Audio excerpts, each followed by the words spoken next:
Hello viewers, আসসালামু আলাইকুম। Welcome back to my channel Ayesha's kitchen recipe. এই রমজানে সময়কে বাঁচাতে চাইলে কিভাবে খুব সহজে চিকেন চিজ ব্রেড রোল তৈরি করে ফ্রোজেন করে রাখতে পারেন সেটাই আজ আপনাদেরকে দেখাবো। চলুন দেখে নিই। চুলাতে আমি একটি প্যান বসিয়ে দিয়েছি। এখন আমি চুলার গ্যাসটাকে অন করে দিচ্ছি। এখন আমি এর মাঝে 2 টেবিল চামচ সয়াবিন তেল দিয়ে দিচ্ছি। প্রথমে 1 টেবিল চামচ দিয়েছি, এখন আরও 1 টেবিল চামচ দিয়ে দিচ্ছি। এখন এর মাঝে আমি পেঁয়াজ দিয়ে দিচ্ছি হাফ কাপ। এখন এটাকে আমি ভালো করে ভেজে নিচ্ছি। চিকেন দিয়ে দিচ্ছি 1 কাপ। এই চিকেনটাকে আগে আমি ছোট ছোট করে কেটে সিদ্ধ করে নিয়েছি। এখন এই চিকেনটাকে আমি এই পেঁয়াজের মাঝে দিয়ে দেব। দিয়ে এখন আমি ভালো করে নেড়েচেড়ে ভেজে নিচ্ছি এই তেলের মাঝে। এটাকে ভালো করে নেড়েচেড়ে 5 মিনিট ভেজে নেব। পেঁয়াজ আর চিকেন একসাথে তেলের মাঝে ভাজা হয়ে গেছে। এখন এর মাঝে আমি কাঁচামরিচ কুচি দিয়ে দিচ্ছি 2 টেবিল চামচ। দিয়ে এখন আমি এটাকে ভালো করে আরও কিছুক্ষণ নাড়াচাড়া করে ভেজে নিব। এখন আমি এর মাঝে 1 চামচ পরিমাণ লবণ দিয়ে দিচ্ছি। আপনারা চাইলে পরিমাণ বুঝে লবণটা দিবেন। গোলমরিচের গুঁড়া দিয়ে দিচ্ছি হাফ চামচ পরিমাণ। এখন সব কিছু ভালো করে নেড়ে চেড়ে নিচ্ছি। ধনিয়া পাতা কুচি দিয়ে দিচ্ছি 1/3 কাপ। আপনারা চাইলে এখানে পুদিনা পাতাও দিতে পারেন। এখন আমি সব কিছু ভালো করে নেড়ে চেড়ে মিশিয়ে এটাকে আরও 5 মিনিট রান্না করে নিব। চিকেনের পুরটা রান্না করা হয়ে গেছে। এখন আমি এটাকে চুলা থেকে নামিয়ে নিব। রোল তৈরি করার জন্য এখানে আমি পাউরুটি নিয়েছি 8 পিস। আর এই পাউরুটিটি দিয়ে আমি রোল তৈরি করব। আর এর জন্য এই সাইডের যে ব্রাউন কালারটি আছে এই ব্রাউন কালারটি আমি কেটে ফেলে দিব একটি নাইফের সাহায্যে। দেখুন কিভাবে আমি এই পাউরুটির চারো সাইড কেটে ফেলে দিচ্ছি। সাইডের যে ব্রাউন কালার আছে এটাকে পাতলা করে কেটে ফেলে দিতে হবে। এভাবে করে আমি সবগুলো পাউরুটির সাইডের ব্রাউন কালার কেটে নিব। দেখুন কিভাবে আমি কেটে নিয়েছি।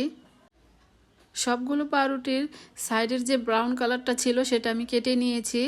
এখন আমি এই পাউরুটির পিসগুলোকে একটি বেলুন দিয়ে খুব আস্তে করে বেলে নিব। আর আস্তে আস্তে করে বেলে নিতে হবে। জোরে চাপ দিলে এই পাউরুটির পিসগুলো ভেঙে যাবে, তাই আমি আস্তে আস্তে করে বেলে নিচ্ছি। দেখুন আমি কিভাবে করে বেলে নিচ্ছি। এভাবে করে চারপাশ বেলে নিতে হবে। এভাবে করে আমি সবগুলো পাউরুটির পিস বেলে নিব। দেখুন খুবই আস্তে আস্তে করে আমি সবগুলো পাউরুটির পিস বেলে নিয়েছি। দেখুন কতটা পাতলা হয়েছে আর ভেঙেও যায়নি। দেখুন কতটা সুন্দর হয়েছে। এখন আমি এগুলো দিয়ে রোল তৈরি করে নিব। এখানে আমি চিজ নিয়েছি, গ্রেট করে নিয়েছি চিজটাকে। এখানে চিজ নিয়েছি 1 কাপ। আর ব্রেড ক্রাম্ব নিয়েছি 1 কাপ। এই ব্রেড ক্রাম্বটা আমার বাসায় তৈরি করা। আর এখানে আমি 2টি ডিম নিয়েছি। ভালো করে 2টি ডিমকে ভালো করে ফেটে এর মাঝে আমি সামান্য পরিমাণ লবণ দিয়ে নিয়েছি। এখন আমি এই পাউরুটির পিস দিয়ে আমি একটি রোল তৈরি করে নিব। আর এখানে 1 চা চামচ পুর দিয়ে দিয়েছি। আর এর মাঝে 1 চামচ চিজ দিব। দিয়ে আমি এটাকে পেঁচিয়ে রোল বানিয়ে নিব। আর একটি বাটিতে সামান্য পরিমাণ পানি নিয়ে নিয়েছি। আর এই পানিটা দিয়ে সামান্য নিয়ে আমি সাইডের মুখটাকে আটকিয়ে দিচ্ছি। দেখুন কিভাবে আটকিয়ে দিচ্ছি। পাউরুটির সাইডের মুখটা ভালো করে আটকিয়ে দিতে হবে। এখন আমি এই পাউরুটি রোলটাকে ডিমের মাঝে চুবিয়ে নিচ্ছি। এরপরে আমি এটাকে ব্রেড ক্রাম্বে গড়িয়ে নিব। দেখুন আমি কিভাবে রোলটাকে ব্রেড ক্রাম্বে গড়িয়ে নিচ্ছি। ভালো করে কিন্তু গড়িয়ে নিতে হবে, চারপাশে যেন লাগে এরকমভাবে ব্রেড ক্রাম্বে গড়িয়ে নিতে হবে। তৈরি হয়ে গেছে আমার মজাদার সুস্বাদু চিকেন চিজ ব্রেড রোল।